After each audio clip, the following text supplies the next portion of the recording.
what we'd start with here at Kaleidoscope is saying strategy, as we already set out, is all about choices. So Richard Rumelt, this writer of this lovely book, Good Strategy, Bad Strategy, pretty much top of our recommended strategy reading list. This lovely quote saying that good strategy is hard work. Many either avoid it or don't really know what it entails. To have a strategy is to choose one path and eschew others. Saying no to a host of hopes, dreams, and aspirations is difficult psychologically, politically, and organisationally. Put another way, this sort of article we've taken from the HSJ, talking about the nature of trade-offs in healthcare as tragic choices. Quite emotive language, and one which we probably wouldn't use, because actually the nature of strategy development is to actually think about, yes, there is emotion here, but actually to do strategy well requires prioritization in a way which is going to be tough. We live in a finite world, and it would be quite easy at this point to delve into the realm of self-help book. We could talk about lovely quotes from long dead men, whether that's Pythagoras or Marcus Aurelius or other people, and we can blazon it on a mug. To be really clear, that's not what we're going today. If you're wanting a philosophical conversation about constraint in life, we're not talking about that.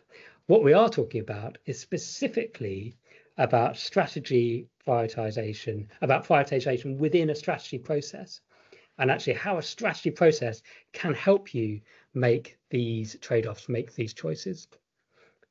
At Kaleidoscope, we talk about strategy being developed over 5 phases. So starting with how you design a process in the first place, collecting insights, synthesizing information, how you develop and share your products, and then you transition to an implementation phase. A sort of a crude way of thinking about the 5 key things going on in any process.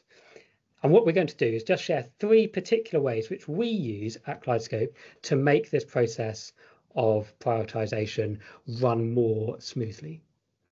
First, starting with actually when you are designing a process. So we're firm believers that prioritizing well, this act of making choices, starts at the very beginning.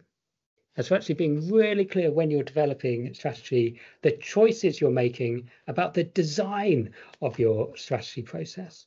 And so a couple of tools which we use, you'll see a nice Menti visualization there, but we are really explicit when we're working with our partners about what are you really wanting this strategy to be?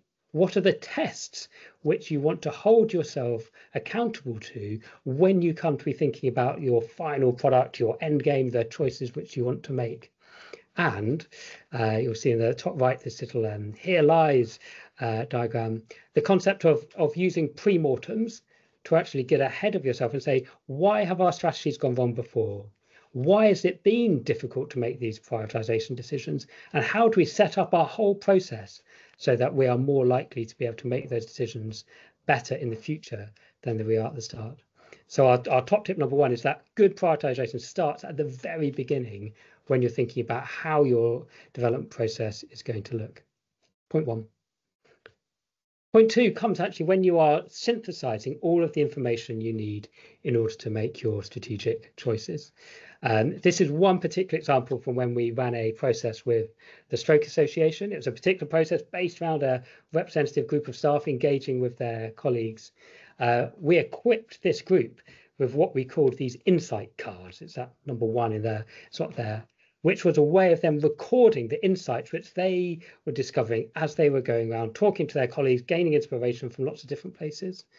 But it was a process which was designed around the collection and collation of what turned out to be hundreds of these different cards, hundreds of different bits of input, which were then mapped over a period of 2 days into different themes. These themes were prioritized. These themes were sort of boiled down to what are the really key elements which are coming through, which were turned into a set of strategic principles, which are still in the Stroke Association's updated strategy several years later. What really made the difference here was a very clear way of how to synthesize the range of information you've got into a process to be able to make choices.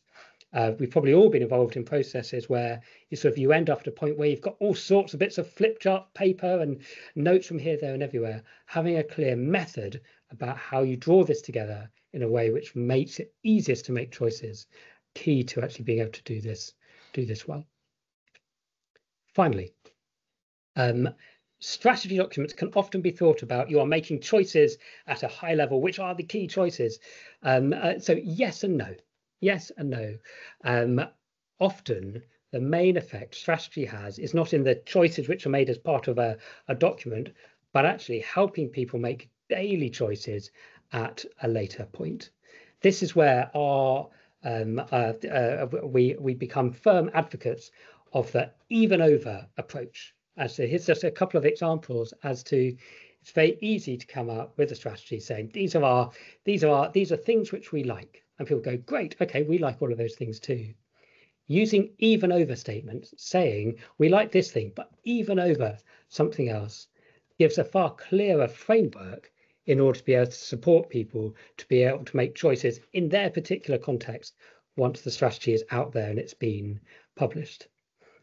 So the big bit in the middle here comes from work which we did close to us in Lewisham, South East London, where the trust said, look, the things which we care about most of all are being accountable, but even over staying comfortable. What we care about is really listening over always knowing best, succeeding together over achieving alone. What we see is that enables a sort of a crunchier conversation about how do we apply these choices in a range of different contexts.